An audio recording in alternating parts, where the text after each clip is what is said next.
place is of the sun, and this place is of the dark, and I do not feel the romance, I do not catch the spark. My place is of the sun, and this place is of the dark, and I do not feel the romance, I do not catch the spark.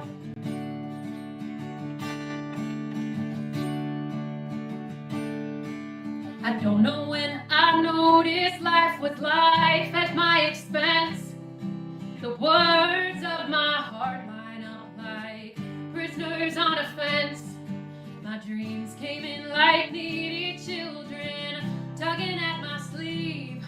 I said I had no way of feeding you, so leave. But there was a time I asked my father for $1, and he gave it a $10 raise.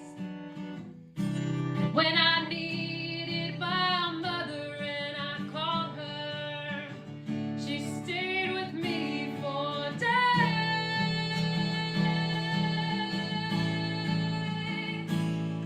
Now someone's on the telephone, desperate in his pain. Someone's on the bathroom floor, using again. Someone's got his finger on the button in some room.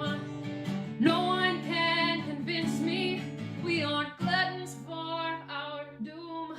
But I tried to make this place my place.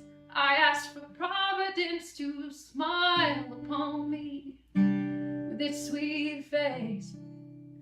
But I'll tell you, my place is of the sun, and this place is of the dark, and I do not feel the romance, I do not catch the spark. My place is of the sun, and this place is of the dark, and I do not feel the romance, I will not be upon for the Prince of Darkness any longer.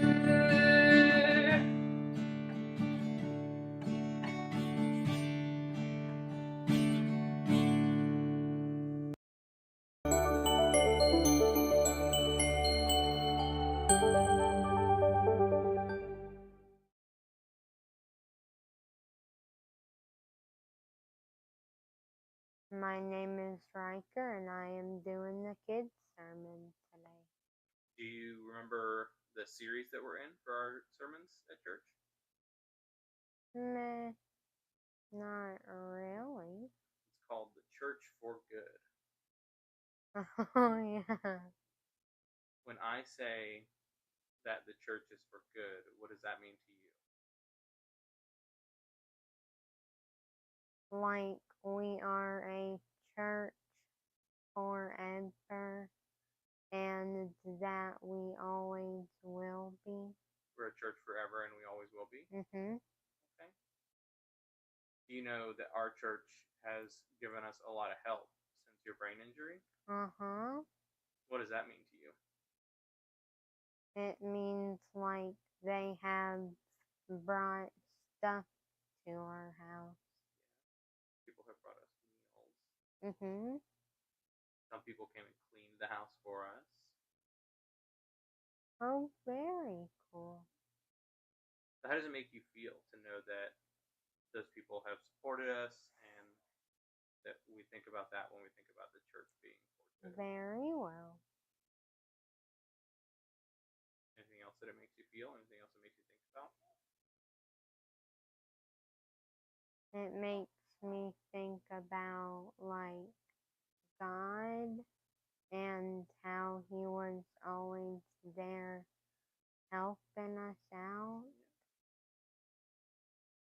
That does always help us. When we talk about how the church is for good, we remember that our church has always been very good at helping not just us, but helping other people in our community. Uh-huh. Yeah.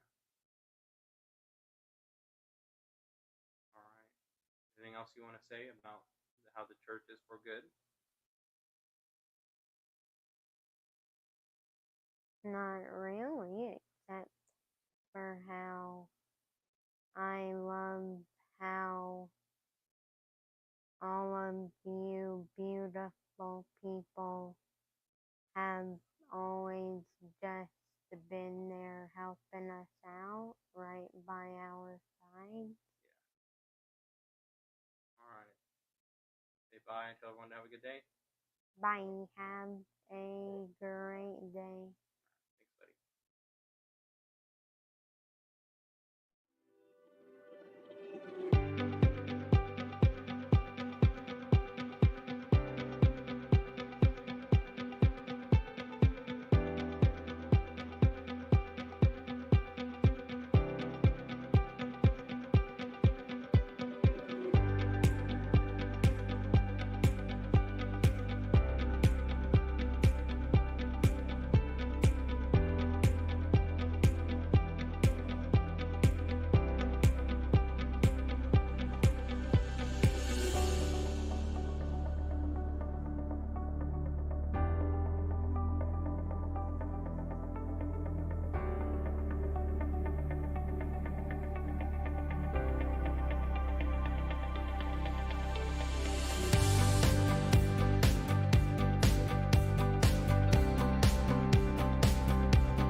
Good morning, Peaceniks. I hope everybody is having a great time.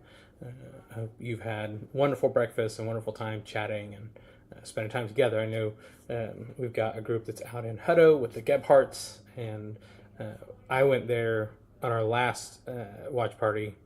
Fantastic place. Gebhardt's going to be asking you guys to host more things because your yard is fantastic and I want to spend all my time there. And then there's another group that's here at my home. And so if you're here where I am, I'm hiding somewhere because I hate listening to myself preach. So, I'll see you guys in a few minutes. But want to welcome everybody. Really excited that we're here for these watch parties today. There's only one more before we take our break in July. There'll be one in the end of June. So as we continue our series for the Easter season, as a reminder that it's not just a single Sunday on the calendar, on the church calendar, there's a season of Easter. It's 7 or 8 weeks. It's somewhere in there. And so it's tends to be or can be a journey through the life of the early church and what that looked like. And so our series is following that a little bit, but really the idea of what it means now for the church to be for good, the way that we know was the intention of Jesus upon its founding. So I want to say that in the year 2025, I know it's hard to actually lose things like phones and keys and wallets and things like that. And I have, a couple specific examples. I have AirTags on my car keys because I sometimes don't know where it is. And when I say sometimes, I mean most mornings when we are walking out of the house, I've got to play the sound so I can find my keys. I have one on Hillary's car keys. She does not misplace hers nearly as often as I do. I have Tile Slim in my wallet because I misplaced it. A couple years ago, I couldn't find my wallet for like 3 days. And it was one of those things where I knew it wasn't in the house. I knew that I had lost it or misplaced it. So I went into the app. I was like, oh yeah, I can see like where the last place that it, pinged was. And it was in the area of a place I had gone to pick up dinner for us a while back, 2, 3 days before, whatever. So I drive there, I go in, hey, I'm missing my wallet. Here's what it looks like. This is what my ID will say. I can even play a sound on it for you. And I did. I got my wallet back. And it was wonderful. Just this last week, we lost Riker's phone for a few days. This is a big deal for us because it has his alarms to remind him to drink. Otherwise, as a result of his brain injury, he just won't take any drinks. So I was able to use my phone to mark his as lost, put a message and a return number on it. We live in a wild time. He got the phone back. It was left at school somewhere. They know his phone. We didn't even need to have used that feature, that function, but we could have. So all that, again, to say, I know it's hard to lose things like that. And when we do, we work pretty hard to find them. They have monetary value and value to how we live and go about our daily lives. In the two parables that we read today, we see some other seek and finds, as it were. The story is often depicted visually as Jesus coming over a hill with to the 99 sheep with one, over his shoulders like this, and it's often told with the point about shepherds breaking the leg of the one sheep to teach it a lesson, and that's why Jesus had to carry it. It's always seemed a bit harsh to me. I don't even know if that's true about how they had to treat the sheep that wandered. We don't know why it wandered. Maybe it just needed some time to be alone and think and be. Maybe the other sheep were being mean. The salient point that I take from the story is that Jesus went to be with this sheep. We're always told that he goes to find him and gather and bring him back, but he went to be with him. Maybe he sat with him for a few minutes, spoke calmly, gave it some pets, needed others to find the sense of wholeness that many of us crave. Then there's the woman who loses her coin, searches all over the house for it, and you know what? In this economy, a dollar bill, $5, $10, that's a little treat, you guys. And I love a little treat. This isn't the widow's mite giving the little that she had. She could have been well off. Maybe her frantic search was about being financially conscious. Or maybe she'd had a scarcity mindset a lot of her life, having grown up with less. Felt as though she couldn't let even one coin go unaccounted for. What if she needed it for a rainy day?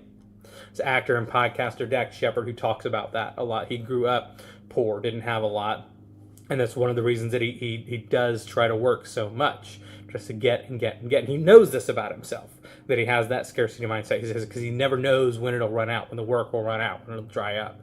And even though he has what many of us would consider more than enough money in the bank, he still has a little bit of a miserly attitude about spending. And again, he talks about this, he acknowledges it, and it's because that scarcity mindset. So maybe that's where the widow is coming, or the woman is coming from. I know I always get excited when I find some money in the pocket of a jacket I haven't worn in quite some time. But I also know what it's like to be checking the couch cushions, so to speak, to make sure we have enough for things like bills and groceries. We have stories of Jesus spending time with lepers, tax collectors, people generally not liked by his contemporaries, people he was othered for even considering just as their basic humanity. We have these stories of Jesus, and sometimes I know this is true for me. I think it may be true for others. I don't put the same effort into seeking and finding other things or people that I do the things that I consider to have value, to have worth to me. The example that Jesus sets in these parables is to find the people, places, and things on the margins. Because the church for good seeks out the margins. We can talk about the margins all day if we want to, the marginalized people and groups that we know exist here and around the world, marginalized by cultures and societies and other people who perceive themselves as better or more. Women, people of color, queer people, people who live in places that in this day and time we would consider third world. There are all kinds of marginalized groups, people and places that we hear about a lot on the news, in our social media feeds, all kinds of stuff. That's great. We should be aware of those things. We should be watching those things, paying attention to that. But there are other marginalized people in the world in our lives. There are people, if you're someone who's in school, there are people in our schools or people at our work who are marginalized. They keep to themselves. They are seen as or othered by the dominant group in that setting. And we see them. We know who they are. You may even have a visual image of that person right now in your mind. Some of us do and have followed the example of Jesus, sought them out and made the steps to interact with them, invite them into our own lives and the lives of those around us in those places. I'm not always great about that. May even be someone marginalized in your family. I wouldn't begin to speak to the dynamics that can lead to that. But I know that it can happen, and I've seen it. I know it can be a reality. What would it mean for us to be the one searching high and low to bring the family member marginalized, the person that we see, that we know every day, marginalized in the space where we are, to bring them back with people, back with others, back towards that wholeness that we find in community, off the margins. I can't tell any of you what or who to look for. I can't tell you what you'll find. I can tell you that in many ways we have been given an example by Jesus for a way to live and inhabit the world around us. I don't always do a great job of it, and maybe you don't either. But I know the church, for good, seeks those on the margins to be with them and to be for them. I want to thank you again for being here, for coming to spend time watch party. You've got some discussion questions now, so someone in your host will have those, and want you all to sit, talk about those, share what comes to mind for you. Not required to share. If that's outside your comfort zone, that's fine, but encouraged. We want to hear from everybody. That's one of the great things about the watch parties. It gives us opportunities to sit and chat and to learn more about each other in these settings. And so I hope you have had a wonderful morning and continue to have a wonderful morning, and we'll see you soon.